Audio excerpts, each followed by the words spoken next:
I will begin on the subject of exposure.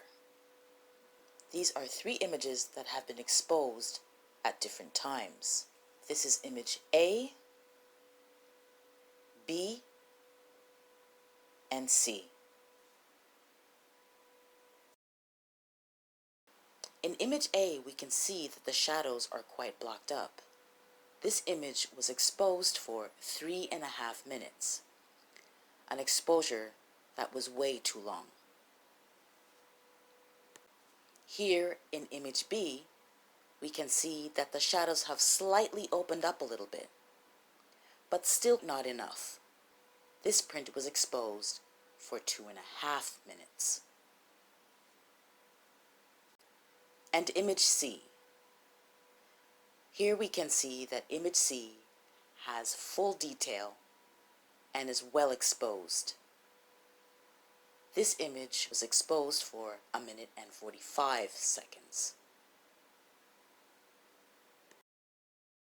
The reason why I'm sharing this example is because it may not always necessarily be the digital negative.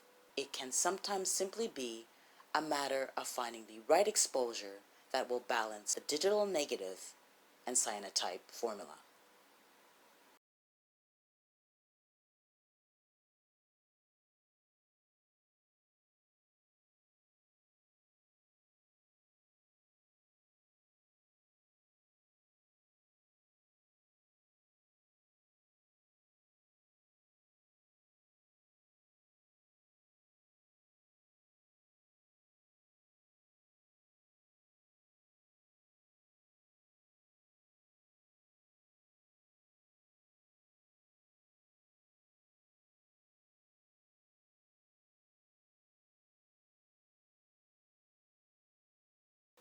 Is there a difference whether you sensitize the top side or the back side of watercolor paper?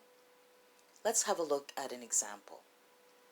For this example, I used Fabriano's 100% cotton cold press watercolor paper. Here is the top side, and here is the back side. From a distance, you may not necessarily see a difference, but let's take a closer look. Once again, this is the top side. Now let's have a look at the back side.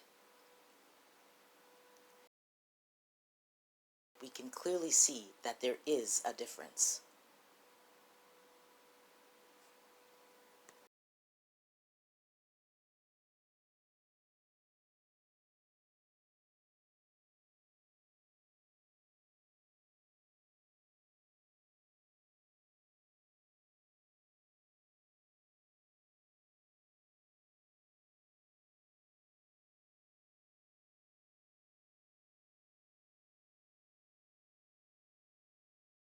We know that with the cyanotype process, washing a print is done as the final step in order to remove excess chemicals that have not fully bonded onto the paper.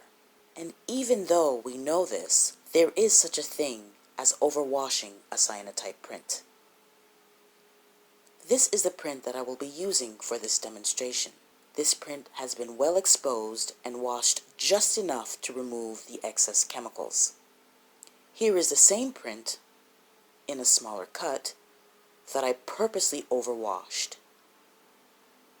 Colors are faded and the image has almost disappeared.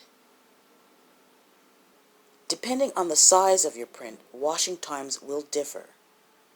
Always take heed on not overwashing your cyanotype prints.